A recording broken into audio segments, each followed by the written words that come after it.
Ici le philosophe jovialiste André Moreau qui vous parle de Montréal, donc du Canada. Il y a maintenant des jovialistes un peu partout dans le monde et je tiens à tenir compte de leur présence puisqu'ils sont le fer de lance de mon système de pensée que je bâtis depuis 60 ans. Est-ce que vous vous rendez compte de ce que cela signifie? C'est la première fois au Québec qu'un philosophe libre qui n'appartient pas à une institution académique, qui ne travaille pas pour le gouvernement, qui n'est pas un fonctionnaire et qui n'est pas associé à une entreprise qui l'emploie dans un but de créer une image. Je suis un homme vraiment en dehors des voies officielles qui s'offrent en général à un penseur. Or, il y a donc maintenant 60 ans, c'est incroyable, que je développe mon système et que j'écris des livres, plus de 60 ans, puisque on pourrait dire que j'ai commencé à écrire sérieusement là, quand j'avais 19 ans. Pour comprendre mon œuvre, qui est constituée de thèses, thèse de licence, thèse de doctorat, thèse postdoctorale, qui est composée de traités qui expriment l'architectonique de mon système de pensée, d'essais, petits, moyens et grands essais, qui vont jusqu'à 1000 pages, et aphorismes, car il y a beaucoup de livres qui sont constitués d'aphorismes, c'est-à-dire de courtes sentences, comme en avaient l'habitude les moralistes français du XVIIIe siècle. Et enfin, mon journal, le journal d'un démiurge, qui possède déjà 35 tomes écrits, dont 13 ont été publiés à date et sont disponibles.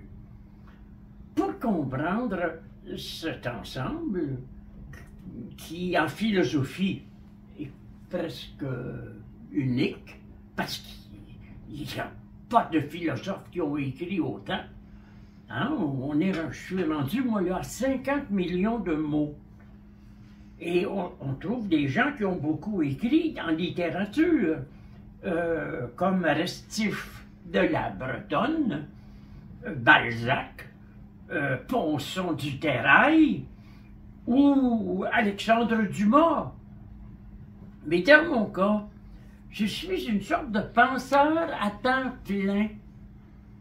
Il faut donc d'abord situer les deux grands courants de ma philosophie. Le premier est un courant qu'on pourrait appeler un courant de philosophie spéculative et qui comporte un aspect systématique. Et on pourrait ajouter spirituel, parce que j'ai une forte spiritualité.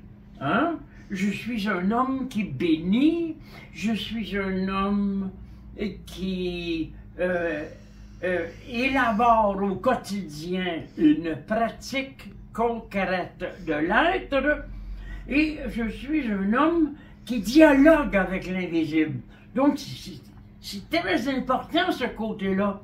Mais il y a un deuxième courant dans ma pensée, qui est un courant vécu, ne relève pas strictement de la réflexion philosophique, mais il fait partie de mon système de pensée. Ce courant vécu met en scène une vision créatrice de l'érotisme. N'oubliez pas que par les concours de circonstances, j'ai été amené progressivement à prendre parti contre certaines institutions et à me réclamer d'une formation personnelle auto-centrée, ce qui fait de ma vision du monde un monisme immanentiste auto-égocratique. Ce deuxième courant va donc accorder une importance capitale à l'érotisme, les femmes, les loisirs, le refus du travail et une orientation antipolitique. C'est probablement ce deuxième courant qui est le plus connu de la part du public, qui n'a pas lu nécessairement mes grands traités. Pour pouvoir donner une idée de ce que représentent mes grands traités, il faudrait mettre ensemble l'œuvre d'Aristote, de Kant, de Hegel et de Husserl. Vous vous rendez compte? C'est immense! Mais cette immensité, elle reflète un aspect fondamental de moi-même. Je suis vaste, dois-je m'en confesser? Apparemment, c'est inaccessible à la majorité des gens. Je vais toujours trop loin, me dit-on. Mais moi, je vais aussi loin que ma compréhension fondamentale, englobante, me le permet.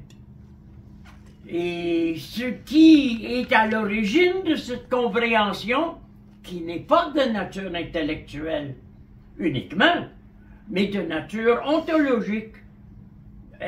C'est une structure ontologico-existentielle.